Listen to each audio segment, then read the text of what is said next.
just is not effective.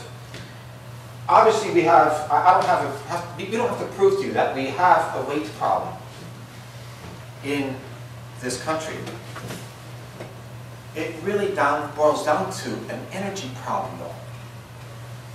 How many patients come into a doctor's office complaining of fatigue? More than 70%. Did you know that by the time fatigue hits, the mitochondria, which are the little things that produce energy in cells, their function, its basic life, mitochondrial function has decreased by 70% already. And why is that? The mitochondria goes downhill like that. Metabolism slows. Your brain function slows. This is the brain fog, depression, bipolars. And yes, autistic people. That's the other tidbit I wanted to give you. When I started practice, 1 in 3,000 kids was diagnosed as autistic. I saw it go down to 1 in 1,000. Most of us know it's now 1 in 150, correct? No, it's 1 in 92. Study just got released last week. 1 in 92 kids born today is autistic. 1 in 92. Folks, what's going on here? What is going on? We are in a sea of toxins. It is affecting our newborn and it's destroying them. How about the kids that are close to autism but they're not quite there? They're not even in these stats. Ever notice how many kids are into ADD? Go to the stores and you see these 2 or 3-year-olds walking around. They have these big donut rings around their arms, eyes, and they're just acting out there, bouncing off the walls. They're throwing themselves off this, and everything is just like that. Agitated, an agitated brain. That is related to autism. It might not be quite autistic, but it is autism. And part of the reason for that is this, right here. You see our lovely state? Yeah. It is one of the most toxic states in the Union. Okay? We are up there. Cancer, there's I'm really looking forward to a symposium. It's all the way in May. But its focus is going to be on cancer. We have such strong links now on cancer and its link to certain pesticides, herbicides, toxicities, plastics.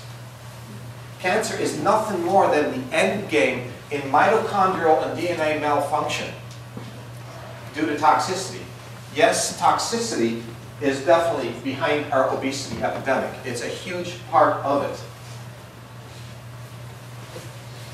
Think of our bodies as this mug. Yeah, this jug is really a better word to put it.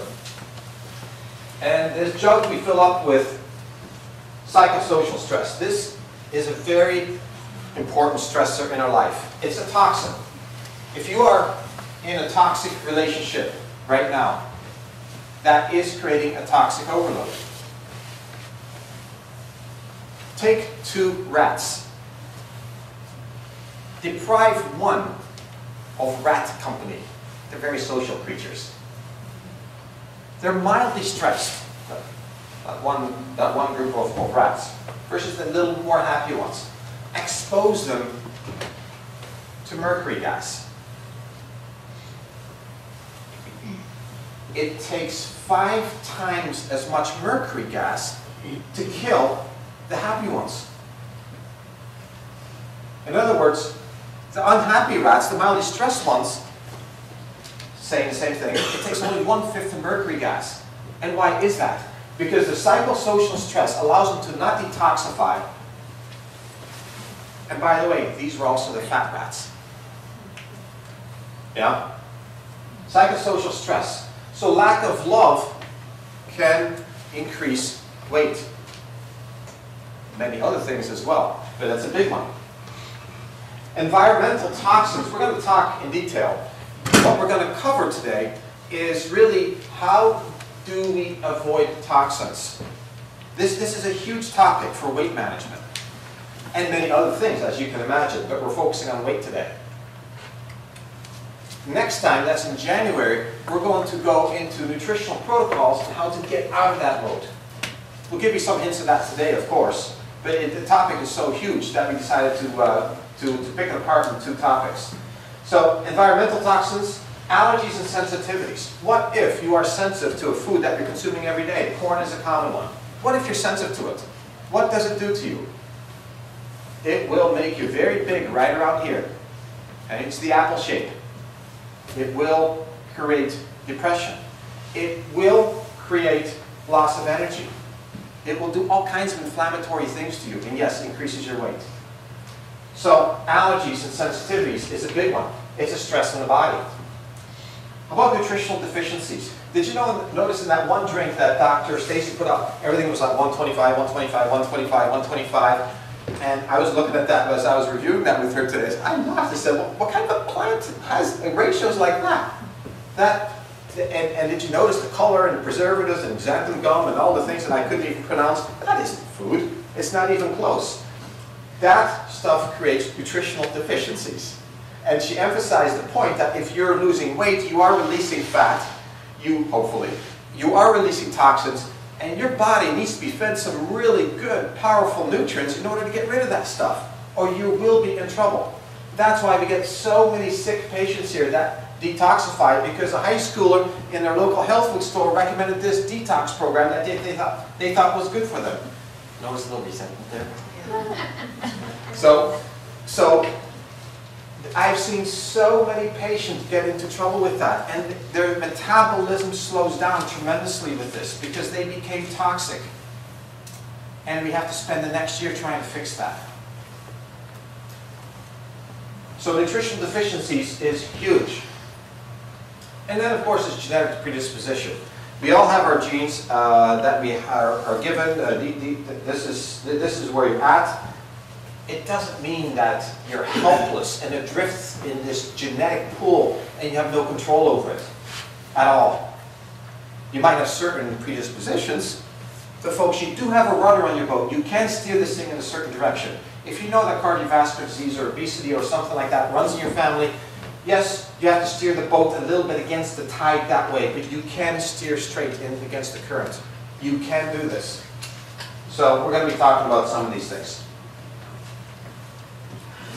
So overall toxicity, I just wanted to just create an overall picture before we dive into weight and metabolism again. Fatigue, that's one of the main ones. Brain fog, I hear that all the time. The brain is very susceptible to toxicity. This is why autism is so much on the rise, the brain development.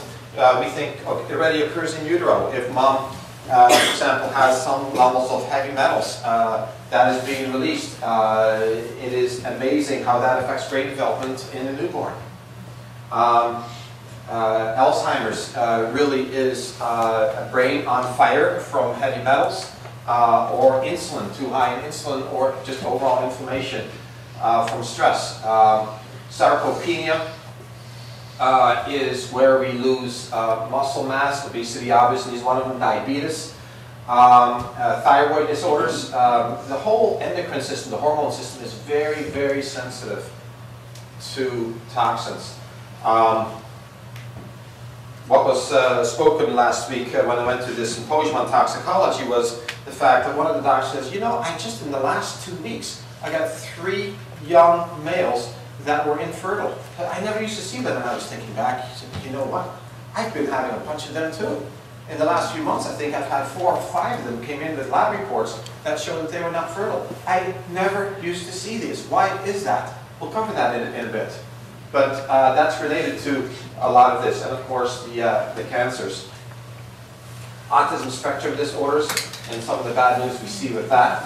ADD, the pain, fibromyalgia is very much toxicity disorders. Mood disorders, anxiety, peripheral neuropathies. We did a form of detox with a patient who could no longer feel his feet and was moving up rapidly, and he just had gotten back from a neurologist who had just said, we can't help you. He did some very sophisticated testing. He said he seemed very smart, supposedly top of his field, and we treated him for 3 months, and his neuropathy is totally gone. He's very